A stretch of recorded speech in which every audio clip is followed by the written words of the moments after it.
Assalamu alaikum. I hope you all are fine. So in this particular video we are going to cover and continue the series of CS 205 that is information security. And as you can see कि हमने इंशाल्लाह जो है वो lecture number 191 से start करना है, ठीक है। अच्छा, अब टाइटल देख के आपको पता चल गया कि हमने क्या पढ़ना है इसमें। What is information security governance. अब इंफॉर्मेशन सिक्योरिटी में अगर हम गवर्नेंस के पॉइंट ऑफ व्यू से बात करें तो it is the set of responsibilities and practices exercised by the board and executive management with the goal of providing. अच्छा, अब सिक्योरिटी गवर्नेंस ये होती है कि जो हमारी हाई मैनेजमेंट होती है, जो टॉप लीडर्स होते हैं हमारी ऑर्गेनाइजेशन में, उनकी क्या रिस्पॉन्सिबिलिटीज़ हैं, उन पे क्या जिम्मेदारियां आयद होती हैं और वो क्या प्रैक्टिसेस करते हैं, लाइक क्या उनकी एक्टिविटीज़ रहती हैं किसी भी प्रोजेक्ट की डेडलाइन को पूरा करने में। तो हम कहते हैं कि इंफॉर्मेशन सिक्योरिटी गवर्नेंस है कि बोर्ड और एग्जीक्यूटिव मैनेजमेंट जो है वो कौन कौन सी रिस्पॉन्सिबिलिटीज़ ले रही है और उनका क्या गोल होना चाहिए इस सब सिनेरियो में, कि उन्होंने एक डायरेक्शन जो है वो प्रोवाइड करनी है अपने नीचे वाले स्टाफ को, जूनियर स्टाफ को। उन्होंने मेक श्योर करना है कि जो भी आपके प्रोजेक्ट की डेडलाइंस हैं, जो ऑब्जेक्टिव्स हैं, वो मीट हो रहे हों, रिस्क्स को जो है वो मुनासिब तरीके से मैनेज किया जा रहा हो। और ये भी मेक श्योर करना है कि जो आपकी इंटरप्राइज़ है, जो आपकी ऑर्गेनाइजेशन है, उसके रिसोर्सेज को जो है वो रिस्पॉन्सिबिलिटी के साथ जो है वो यूटिलाइज़ किया जा रहा हो, यूज़ किया जा रहा हो। जब मैंने यहाँ पे कहा कि लाइक इंटरप्राइज या ऑर्गेनाइजेशन की रिसोर्सेज को यूटिलाइज़ किया जा रहा हो, तो what do I particularly mean कि रिसोर्सेज में आपके पास वो आईटी एसेट्स भी हो सकते हैं, वो आपके पास कंप्यूटिंग सिस्टम्स भी हो सकते हैं, सर्वर्स भी हो सकते हैं, आपके पास लाइक राउटिंग डिवाइसेस भी हो सकती हैं, कनेक्टिंग डिवाइसेस, इवन दैट कि आपके जो एम्प्लॉयज़ हैं, जो स्टाफ है, वो भी आपका एक एसेट है, ठीक है। तो जो इंफॉर्मेशन सिक्योरिटी गवर्नेंस का यही मकसद होता है कि बोर्ड और एग्जीक्यूटिव मैनेजमेंट ने इस बात को मेक श्योर करना है कि ये सब सिनेरियोज़ और ये सब एसेट्स और रिसोर्सेज जो हैं वो रिस्पॉन्सिबिलिटी के साथ लाइक कंप्लीट किए जा रहे हैं या नहीं, ठीक है। अब वो कह रहे हैं कि इंफॉर्मेशन सिक्योरिटी गवर्नेंस जो है ये एक मैकेनिज़्म है। किस चीज़ की मैकेनिज़्म है कि इंफॉर्मेशन सिक्योरिटी का जो फंक्शन है वो ऑर्गेनाइजेशन कैसे मैनेज कर रही है, ये हम इंफॉर्मेशन सिक्योरिटी गवर्नेंस से पता लगाते हैं, ठीक है। अब इंफॉर्मेशन सिक्योरिटी गवर्नेंस के अंदर अगर हम IT governance, like IT department की गवर्नेंस की बात करें तो इसमें आपके पास कुछ सब कैटेगरीज आ जाती हैं, like information security governance, business continuity and disaster recovery, IT service management and performance management, IT project management. उनकी आगे डिटेल्स जितनी जितनी होंगी हम उतनी देख लेंगे from exams point of view, right. यहाँ अब आपके पास एक एमसीक्यू आ जाता है कि जो लीडिंग फ्रेमवर्क है इंफॉर्मेशन सिक्योरिटी गवर्नेंस का, लाइक हर डिपार्टमेंट में, ऑर्गेनाइजेशन में जब इंफॉर्मेशन सिक्योरिटी गवर्नेंस की बात की जाती है तो जो आपके पास एक मेन स्टैंडर्ड होता है, जो एक लीडिंग फ्रेमवर्क है, वो कौन है? ISO 27001 2013, मतलब, ठीक है। और ये ISMS किस चीज़ का एब्रीविएशन है? इंफॉर्मेशन सिक्योरिटी मैनेजमेंट सिस्टम का, राइट। अच्छा, अब यहाँ पे एमसीक्यू क्या था कि कंसिडर्ड गोल्ड स्टैंडर्ड। तो अगर वो आपसे पूछ लेता है, अब जैसे कोबिट 5, इसी तरह इसाका और या ISO, ये डिफरेंट स्टैंडर्ड्स हैं आपके पास, ठीक है। तो अगर वो आपसे पूछे कि गोल्ड स्टैंडर्ड कौन सा है इंफॉर्मेशन सिक्योरिटी गवर्नेंस को कैरी आउट करने के लिए, तो आपने कहना है कि ये जो ISO का है, ठीक है। और इसका ऐसे आपने वेरिएंट जो है वो भी याद रख लेना है। अच्छा, अब यहाँ पे एक और चीज़ कि it is most widely deployed और used information security governance framework, ठीक है। अच्छा, अब नेक्स्ट देखें कि यही जो ISO का स्टैंडर्ड है या फ्रेमवर्क है वो एक मॉडल आपको प्रोवाइड करता है किस चीज़ के लिए, कि आप अपने इंफॉर्मेशन सिक्योरिटी मैनेजमेंट सिस्टम को, ISMS को इस्टेब्लिश कर सकें, अच्छे तरीके से इम्प्लीमेंट कर सकें, ऑपरेट कर सकें, मॉनिटर कर सकें, रिव्यू, मेंटेन, लाइक उसकी मेंटेनेंस कर सकें, और उसके अलावा उसको मज़ीद से मज़ीद जो है वो इम्प्रूव कर सकें, ठीक है। इसको एक बार रीड कर लें, एग्जैक्ट ऐसे क्रैम करने की ज़रूरत नहीं है। वेल अच्छा, अब यहाँ पे इफ़ यू डू रिमेंबर हमने पढ़ा था कि ये जो ISO का स्टैंडर्ड है, गोल्ड स्टैंडर्ड, ये जो है इसके टॉप 10 क्लॉजेज़ हैं, ठीक है, और एक लॉन्ग सा एनेक्स है। इस तरह की कुछ हमने ऑब्जेक्टिव फैक्ट्स एंड फिगर्स जो हैं वो देखे थे। अब फ़िलहाल इस टॉपिक में आपके पास जो है वो क्लॉज नंबर 4 से लेकर 10 तक यहाँ पे बताए गए हैं। फॉर द टाइम बिंग इनकी डिटेल जो है वो डिस्कस नहीं की गई, एक बार बस आपने इनको रीड कर लेना है। फोर्थ क्लॉज आपके पास कौन सा है? क्लॉज कह लें कि मेन पॉइंट, ठीक है। तो फोर्थ आपके पास कौन सा? Organization and context scope, like ये जो ISO का स्टैंडर्ड है ये फोर्थ क्लॉज में बताएगा कि ऑर्गेनाइजेशन का क्या स्कोप होना चाहिए, ठीक है, और किस कॉन्टेक्स्ट में कौन सी ऑर्गेनाइजेशन जो है वो एग्जीक्यूट करेगी, रन करेगी। फिर आपके पास leadership, commitment, policy, organisational roles and responsibilities आ जाती हैं, जिनको हम कहते हैं कि टोन एट द टॉप के जो आपके डिपार्टमेंट के HODs हैं, जो हेड ऑफ़ डिपार्टमेंट्स हैं, जो डीन है, वो कैसे रिस्पॉन्ड कर रही है इंफॉर्मेशन सिक्योरिटी गवर्नेंस के पॉइंट ऑफ व्यू से, ठीक है। सिक्स्थ आ जाता है कि प्लानिंग। अब प्लानिंग किस चीज़ की? इंफॉर्मेशन सिक्योरिटी ऑब्जेक्टिव्स की। और फिर ये प्लानिंग के जो आपके ऑब्जेक्टिव्स हैं, जो मेन मोटिव्स हैं, गोल्स हैं इंफॉर्मेशन सिक्योरिटी के, क्या उनको अच्छे से अचीव किया जा रहा है या नहीं किया जा रहा। फिर सेवन्थ में आ जाता है support, resources, competence and awareness. यही अवेयरनेस कौन सी, जो आपने एम्प्लॉयज़ में, अपने स्टाफ में जो है वो इनकॉर्पोरेट करनी है, ठीक है। फिर आ जाते हैं ऑपरेशंस में दो मेन है, रिस्क असेसमेंट और रिस्क मैनेजमेंट। फिर नाइन्थ में परफॉर्मेंस एवेलुएशन है, and then non conformities and corrective actions, continual improvement. अब नॉन कन्फॉर्मिटीज़ क्या हैं कि जो भी आपके लाइक सिक्योरिटी पोस्चर है आपके ऑर्गेनाइजेशन का, आया वो रूल्स एंड रेगुलेशंस से वेल कन्फर्म्ड है या नहीं, कंप्लाइंट है या नहीं, ठीक है। तो ये, और इन केस नहीं है तो उसके लिए क्या करेक्टिव एक्शंस, क्या उसकी रेमिडिएशंस होनी चाहिए। तो ये सारा सिनेरियो जो है वो क्लॉज नंबर 10 में डिस्कस किया गया। अब आ जाता है lecture number 192। So as you can see from the title, इसमें हमने क्या करना है कि हमने ये देखना है कि why is information security governance at stage 4। So अब प्रीवियस लेक्चर में हमने ये तो देख लिया कि इंफॉर्मेशन सिक्योरिटी गवर्नेंस है क्या, ठीक है। नाउ द क्वेश्चन इज़ कि जो आपके पास सिक्योरिटी ट्रांसफॉर्मेशन फ्रेमवर्क है, उसके स्टेज नंबर 4 पे ही गवर्नेंस क्यों है, 1 पे या 2 पे या 3 पे क्यों नहीं है, ठीक है। So if you do remember, ये इस तरह का ट्रांसफॉर्मेशन आपके पास मॉडल था, सिक्योरिटी ट्रांसफॉर्मेशन मॉडल, ठीक है। इसमें सबसे पहले जो है वो सिक्योरिटी हार्डनिंग आती है, उसके बाद आ जाती है वल्नरेबिलिटी मैनेजमेंट, जिसमें हमने पैचिंग और फिक्सिंग वगैरह की थी, ठीक है। फिर सिक्योरिटी इंजीनियरिंग में हमने सिक्योरिटी अटैक्स से बचने के लिए रेमिडिएशंस वगैरह को डिस्कस किया था। And then at the last you have security governance. और इस पर्टिकुलर मॉड्यूल में हमने ये देखना है कि जो इन्फॉर्मेशन सिक्योरिटी गवर्नेंस है ये स्टेज 4 पे ही क्यों है। सो अब वो कह रहे हैं कि लाइक अगर for example if you an architecture, अगर आप कोई सिविल इंजीनियर हैं फॉर एग्जांपल, तो सबसे पहले हम क्या करते हैं कि एक बिल्डिंग का मैप ड्रॉ करते हैं, ठीक है। फिर उस बिल्डिंग को कंस्ट्रक्ट किया जाता है, and once you are done with this, फिर हम उस बिल्डिंग के अंदर जो भी मैनेजमेंट के फंक्शंस होते हैं उनको कैरी आउट करते हैं, ठीक है। तो जो सिक्योरिटी गवर्नेंस है वो इन अ सेंस सिक्योरिटी मैनेजमेंट है। सो अगर आपके पास बिल्डिंग ही नहीं है जिसमें रह के आपने ऑपरेशंस को मैनेज करना है, एग्जीक्यूट करना है, तो लास्ट स्टेप को हम फर्स्ट पे कैसे कर सकते हैं कि किस चीज़ को मैनेज करना है जब आपके पास वो ऑब्जेक्ट ही नहीं है, ठीक है। तो इसलिए सिक्योरिटी गवर्नेंस को स्टेज 4 पे, लास्ट स्टेज पे रखना ज़रूरी है।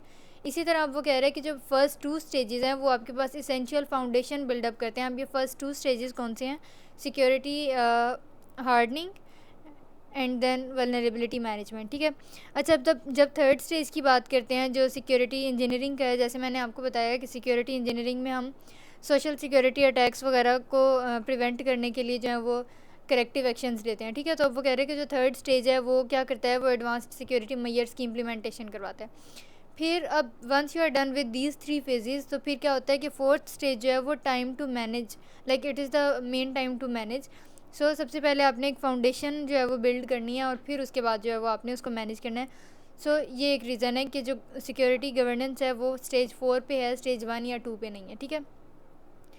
उसके अलावा समटाइम्स क्या होता है कि जो गवर्नेंस है वो एक ब्रॉड फंक्शन है, लाइक एक ब्रॉड कैटेगरी कह लें, ठीक है। इसमें बहुत सारी आगे जो है वो कैटेगरीज आ जाती हैं, और ये बहुत ज़्यादा पॉइंट ऑफ व्यूज़ को कवर करता है, ठीक है। तो इसलिए क्या होता है कि अगर हम गवर्नेंस पे ही स्टार्ट से फोकस करने लग जाएं, so we may get lost, और हम क्या होगा कि लाइक हम रॉन्ग टाइम पे इम्प्लीमेंटेशन करने लग जाएंगे, रॉन्ग टाइम पे हम मैनेजमेंट स्टार्ट कर देंगे। क्यों? क्योंकि हमें पहले तो बिल्डिंग को कंस्ट्रक्ट करना था और बाद में मैनेजमेंट करनी थी। लेकिन अगर आप इंफॉर्मेशन सिक्योरिटी गवर्नेंस को स्टेज 1 पे ले आएँ, तो फिर क्या होगा कि हम अल्टीमेटली बाकी सारे स्टेप्स भी अच्छे से कैरी आउट नहीं कर सकेंगे, ठीक है। Spend limited resources where they count most. अच्छा, अब क्या है कि जो इन्फॉर्मेशन सिक्योरिटी गवर्नेंस है उसमें सबसे ज़्यादा रिसोर्सेज चाहिए होते हैं, ठीक है। लेकिन जो सिक्योरिटी हार्डनिंग है उसमें रिसोर्सेज सबसे कम चाहिए, लेकिन वो इतनी ज़्यादा ही इम्पॉर्टेंट भी है, इतनी ज़्यादा ही सिग्निफिकेंट भी है। तो इसलिए ये लाइक कॉन्सेप्ट है कि, या ये हार्ड एंड फास्ट रूल है कि जो आपके पास ऐसा स्टेप है ट्रांसफॉर्मेशन मॉडल में जो सबसे least number of resources use कर रहा है, तो आप सबसे पहले उस पर रिसोर्सेज को स्पेंड कर लें, वहाँ पे जो है वो इन्वेस्टमेंट कर लें इन अ सेंस, ठीक है। अच्छा, अब पाकिस्तान के इंफॉर्मेशन सिक्योरिटी सिस्टम की पैराडाइम की अगर हम बात करें, तो सबसे पहले वो कह रहे हैं कि गवर्नेंस ओवरकिल। अब सबसे पहले इफ़ यू डू रिमेंबर हमने मिड टर्म्स में भी ये किया था कि क्या होता है कि पाकिस्तान के जो इंफॉर्मेशन सिक्योरिटी पोस्चर्स हैं, जो ऑर्गेनाइजेशंस हैं, उनमें इंफॉर्मेशन सिक्योरिटी डिपार्टमेंट है, उसमें हम क्या करते हैं हम गवर्नेंस पे ही सबसे ज़्यादा रिलाई करते हैं, उस पर ही डिपेंड करने लग जाते हैं, डिस्पाइट द फैक्ट कि जो बाकी 3 स्टेप्स थे जो पहले होने थे या जो पहले किए जाने चाहिए थे, उनको हम ज़्यादा फोकस नहीं करते और गवर्नेंस और मैनेजमेंट और टोन एट द टॉप पे फोकस करके रखते हैं। ठीक है, तो इसलिए गवर्नेंस जो है वो पाकिस्तान के इंफॉर्मेशन सिक्योरिटी पैराडाइम में ओवर किल करती है।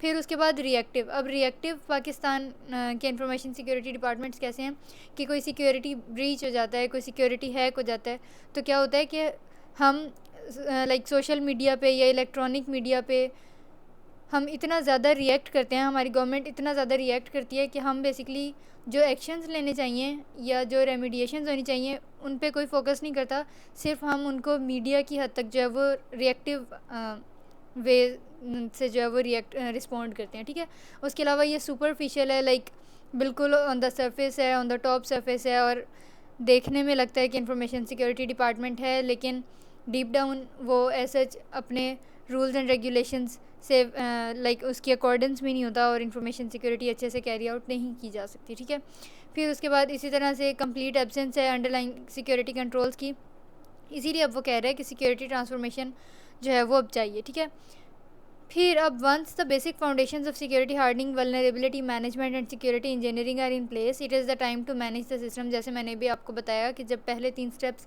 हम कंप्लीट करेंगे तो फिर ही आपके पास मैनेजमेंट की बारी आएगी। ठीक है, इसलिए अगर हम पहले गवर्नेंस को इस्टेब्लिश करने की कोशिश करते हैं तो हमारी एनर्जीज़, हमारे सारे रिसोर्सेज जो हैं वो ऐसे सिस्टम को मैनेज करने में लग जाएंगे जो इन एक्चुअल अभी बिल्ड हुआ ही नहीं है। ठीक है, तो अब वो कह रहे हैं कि governance is important but only after security hardening and controls. So अब ये नहीं है कि हमने इसको स्टेज 4 पे रखा है तो ये इंपॉर्टेंट नहीं है, इट इज़ इंपॉर्टेंट, लेकिन द थिंग इज़ कि आपने जो सबसे ज़्यादा इंपॉर्टेंट चीज़ें हैं पहले उनको करना है, and once you are done with this तो फिर इंफॉर्मेशन सिक्योरिटी गवर्नेंस की बारी आती है और तभी वो ज़्यादा सिग्निफिकेंट प्लेस वैल्यू जो है वो ले सकती है। ठीक है, अच्छा, अब हमारे पास आ जाता है लेक्चर नंबर 193। इसमें है कैन इंफॉर्मेशन सिक्योरिटी गवर्नेंस भी बिफोर स्टेज 4। अब क्या ऐसा कोई सिनेरियो या कोई ऐसा केस स्टडी कोई आपके पास ऐसी हो सकती है जिसमें हम कहें कि हाँ ये वाला सीन ऐसा है कि हम इसमें इंफॉर्मेशन सिक्योरिटी गवर्नेंस को स्टेज 4 की जगह किसी और स्टेज से रिप्लेस कर सकते हैं। ठीक है, तो अब ये कब होगा, अगर आपके पास क्या हो कि कुछ इम्प्लिकेशंस हैं इसकी कि स्टेज 4 को अगर हम पहले 3 स्टेजेस से बिफोर एग्जीक्यूट करते हैं, कुछ प्रोजेक्ट्स या कुछ रिसोर्सेज अगर इस तरह के हों कि आपको उनकी मैनेजमेंट जो है, अच्छा, अब जैसे हर चीज़ का कोई कॉन्सिक्वेंस होता है, ठीक है, हर इंसिडेंट का, हर हैपनिंग का, इसी तरह से अगर हम for the time being suppose कर लेते हैं कि इंफॉर्मेशन सिक्योरिटी गवर्नेंस को आपने स्टेज 4 की जगह किसी और स्टेज से रिप्लेस करना है, सो इसकी इम्प्लिकेशंस क्या होंगी, इसका कॉन्सिक्वेंस क्या होगा कि हम प्रोजेक्ट की एनर्जी को, रिसोर्सेज को और टाइम को गवर्नेंस में लगा रहे होंगे बजाय इसके कि हमें उनको फंडामेंटल जो आपके पास मोस्ट बेसिक स्टेप्स थे, बाकी लेयर्स थी आपके पास सिक्योरिटी ट्रांसफॉर्मेशन मॉडल की, उन पे आपने लगाना था। ठीक है, तो हम अल्टीमेटली क्या होगा कि हम गवर्नेंस एक्टिविटी में फंस जाएंगे। ठीक है, और ये यहाँ पे इंटेंजिबल वर्ड इसलिए यूज़ हुआ है क्योंकि जो सिक्योरिटी हार्डनिंग है फॉर एग्जांपल, या जैसे वल्नरेबिलिटी मैनेजमेंट है जिसमें हम पैचिंग फिक्सिंग करते हैं, तो बज़ाहिर हमें नज़र आ रहा होता है कि हाँ ये डेडलाइंस हैं प्रोजेक्ट की, हमने इस तरह से ये माइलस्टोन्स अचीव करने हैं, दिस एंड दैट, लेकिन जो गवर्नेंस होती है या मैनेजमेंट होती है ये एक ब्रॉडर टर्म है और ये इनटेंजिबल है, मतलब कह लें कि it's a sort of trait, ये क्वालिटी की तरह है, इसको एग्जैक्टली हम फैक्ट्स एंड डिजिट्स की तरह अचीव नहीं कर सकते। ठीक है, तो अगर हम इसको स्टेप 1 पे ले आएंगे तो अल्टीमेटली हम कभी भी सेटिस्फाई नहीं हो सकेंगे कि हमने इसको कंप्लीट अच्छे से कर लिया या नहीं, और जिसकी वजह से क्या होगा कि हमारे बाकी स्टेप्स इग्नोर हो जाएंगे। ठीक है, इसी तरह अनरियलिस्टिक एक्सपेक्टेशंस हम सेट कर सकते हैं, क्योंकि ये इनटेंजिबल है, हमें एग्जैक्ट डिजिट्स तो मिलेंगे नहीं, और अल्टीमेटली क्या होगा कि हम ऐसी एक्सपेक्टेशंस जो हैं वो सेट कर लेंगे जो अनरियलिस्टिक होंगी, इमेजिनरी होंगी। ठीक है, इसी तरह note that governance consist of documentation and process which tends to work down and disinterest each tech resource. अच्छा, अब जो technology related, IT related resources होंगे वो भी ज़्यादा से ज़्यादा आपकी गवर्नेंस फेज़ में लग जाएंगे, और फिर जो बाकी स्टेप्स होंगे उनके लिए कुछ बचेगा नहीं जितना बचना चाहिए था। ठीक है, So security controls, once they are implemented by following security hardening this and that, can be better documented and regulated through governance. तो वो यही कह रहा है कि अगर पहले 3 स्टेप्स आपने पहले कर लिए हैं तो हम गवर्नेंस को अच्छे तरीके से जो है बेटर वे में कोप अप कर सकेंगे और उसको बेटर वे में कैरी आउट कर सकेंगे, ठीक है। अच्छा, अब यहाँ पे कुछ प्रोजेक्ट्स जो हैं वो ऐसे हैं जिसमें रिक्वायरमेंट्स गवर्नमेंट की या जो भी स्टेक होल्डर्स होते हैं उनकी रिक्वायरमेंट्स या उनकी डिमांड्स इस तरह की होती हैं कि उनको मैनेजमेंट जो है वो लाइक प्रायोरिटी पे चाहिए होती है, ठीक है। तो इस तरह के केसेस में हम जो है वो टेलर मेड ट्रांसफॉर्मेशन प्रोजेक्ट बना सकते हैं, कस्टमाइज्ड ट्रांसफॉर्मेशन प्रोजेक्ट जो है वो बना सकते हैं।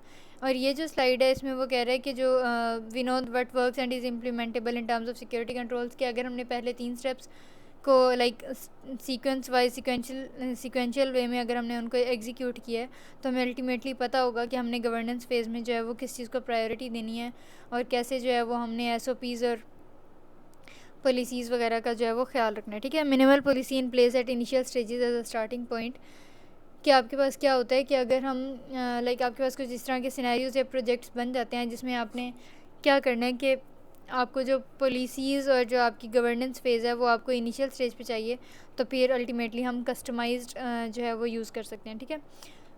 तो अब वो कह रहे हैं कि जहाँ पे भी पॉसिबल हो आपने ये जो सीक्वेंस है, ये जो एक स्ट्रेटजी है 1 to 4 स्टेजेस की, ये आपने मेक श्योर करना है मैक्सिमम लिमिट तक कि आपने इसी को फॉलो करना है। लेकिन अगर फिर भी कोई ऐसा प्रोजेक्ट आपके पास आ जाता है जिसकी यूनिक रिक्वायरमेंट्स हों तो फिर आपने उसको टेलर कर लेना है एज़ पर योर नीड्स, खुद से जो है वो उसको फिर कस्टमाइज़ कर लेना है और रिप्लेस कर लेना है उनके सीक्वेंस को, ठीक है।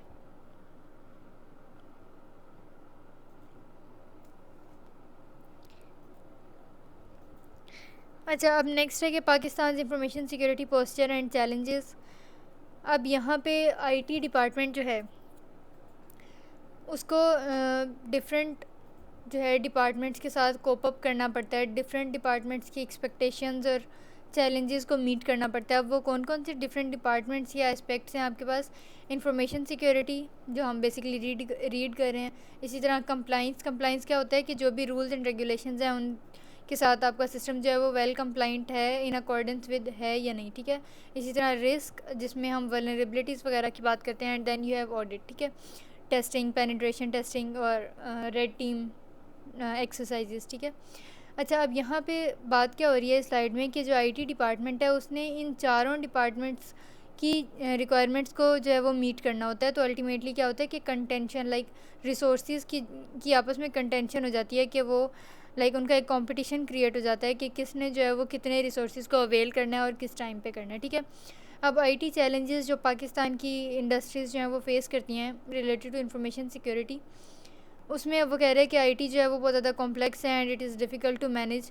उसके अलावा IT जो है वो डिफरेंट बिजनेस ग्रुप्स के प्रेशर में है। उसके अलावा रिसोर्सेज इतने ज़्यादा जो हैं वो नहीं हैं, उनकी कमियाँ, और फिर एक प्रोसेस कल्चर आपके पास नहीं है, एक पूरा ट्रांसफॉर्मेशन मॉडल को जो है वो कैरी आउट नहीं किया जाता, ठीक है। It is clearly not align to perform diligent security work, कि जो आपके पास IT डिपार्टमेंट भी है उसमें इंफॉर्मेशन सिक्योरिटी को काफ़ी हद तक जो है वो इग्नोर किया जाता है, ठीक है। फिर आपके पास आ जाता है इंफॉर्मेशन सिक्योरिटी के challenges, silos and lack of security ownership, कि हम जो है वो पुराने जो हमारे लाइक पुराने जो रूल्स एंड रेगुलेशंस थे या जो ऑब्सोलीट मेथड्स हैं हम उनसे अभी तक लाइक उन्हीं के अकॉर्डेंस में हैं और हम अप टू डेट नहीं कर रहे अपने IT सिस्टम को, ठीक है। इस तरह हमारा टाइम और एनर्जी जो है वो वेस्ट हो रहा है इन ट्रेवर्सिंग द डिपार्टमेंट्स के इंफॉर्मेशन सिक्योरिटी से रिस्क डिपार्टमेंट, रिस्क से ऑडिट। तो ये मतलब डिपार्टमेंट्स को ही ट्रेवर्स करने में उनके रिवर्सल में ही बहुत ज़्यादा टाइम और रिसोर्सेज और एनर्जी वेस्ट हो जाती है। इसी तरह इंफॉर्मेशन सिक्योरिटी जो है वो एक टफ वर्क है। अब यहाँ पे नीचे लिखा हुआ है कि fundamental security hardening of IT assets in the trenches is glaringly absent. अब सिक्योरिटी इन द ट्रेंचेस क्या होती है कि security at the most basic और द मोस्ट फंडामेंटल लेवल।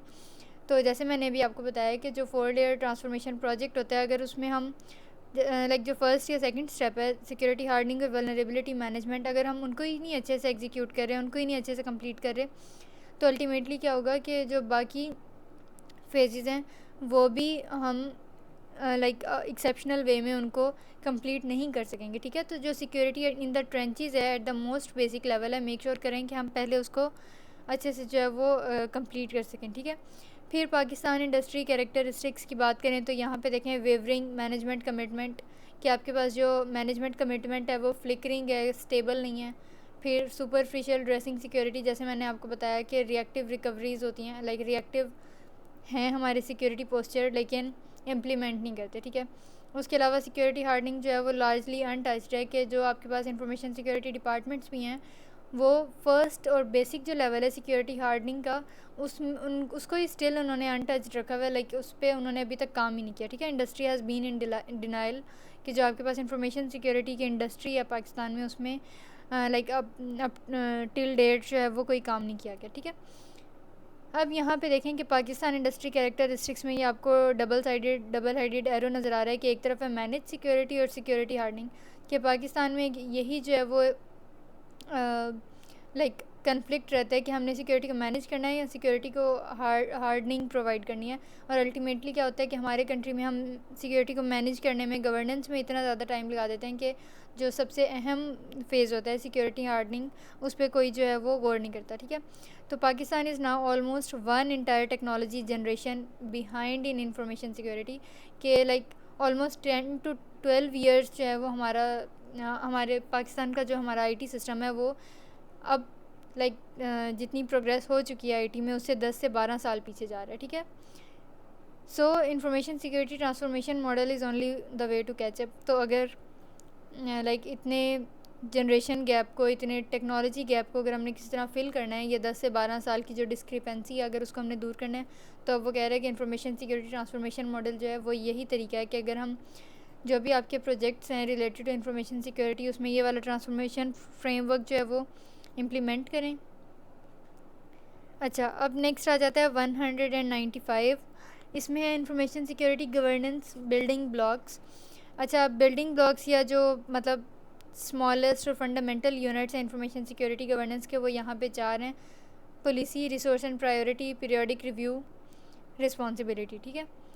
अब ये तो था लाइक इनिशियल लेवल पे, जो मोस्ट बेसिक लेवल पे। अगर वो आपसे पूछ लेता है कि इंटरमीडिएट लेवल पे जो है आपके पास गवर्नेंस के कौन कौन से बिल्डिंग ब्लॉक्स हैं, तो वो हैं change management, SOPs, awareness and monitoring. इनकी जितनी डिटेल आएगी सिलेबस में हम उतनी कर लेंगे। अच्छा, अब नेक्स्ट स्लाइड में है मेच्योर गवर्नेंस बिल्डिंग ब्लॉक्स। अब स्टार्ट में आपके पास इनिशियल थी, फिर इंटरमीडिएट थी, and then you have mature governance, और इसमें रिस्क मैनेजमेंट, इंसिडेंट मैनेजमेंट आ जाती है, and then you have internal audit, ठीक है। फिर कॉन्टीन्यूअल इम्प्रूवमेंट साइकिल में यहाँ पे देखें कि कॉन्टीन्यूअस जो आपके पास इम्प्रूवमेंट साइकिल है इसमें असेसमेंट हम करेंगे। लाइक पहले हम एनालिसिस करेंगे कि कहाँ पे जो है वो कितने करेक्टिव एक्शंस की किस हद तक ज़रूरत है, and once you are done with this तो फिर हम करेक्टिव एक्शन लेंगे, ठीक है, और मतलब जो भी होगा इश्यूज़ को रिजॉल्व करेंगे। तो इस तरह से ये जो ट्रायड है, ये जो साइकिल है वो कॉन्टीन्यूसली चलता रहेगा, ठीक है। तो governance implementation should be broken up into phases. अब ये जो गवर्नेंस है जो स्टेप 4 पे है, जो इतना इंपॉर्टेंट और वाइटल फेज़ है, उसको अच्छे वे में लाइक बेटर वे में एग्जीक्यूट करने के लिए एक टिप ये है कि आप इसको फेजेस में ब्रेक डाउन कर लें। और फेजेस में ब्रेक डाउन करने का ये मतलब है कि जो सबसे ज़्यादा इसेंशियल और सिग्निफिकेंट एक्टिविटीज़ हैं उनको पहले कंप्लीट कर लें, एंड ग्रेजुअली जो है वो आप मूव करें डाउन साइड के। फिर सबसे ज़्यादा इंपॉर्टेंट पहले, फिर उससे थोड़ा सा कम इंपॉर्टेंट कर लें, फिर उसके बाद so on and so fourth, ठीक है। So this was all about from lecture number 191 to 95। इसमें अगर कोई भी क्यूरी या कन्फ्यूजन हो, so you can always drop a comment, and if you are new to this channel then don't forget to subscribe and hit the bell icon as well. See you soon, till then, खुदा हाफिज़।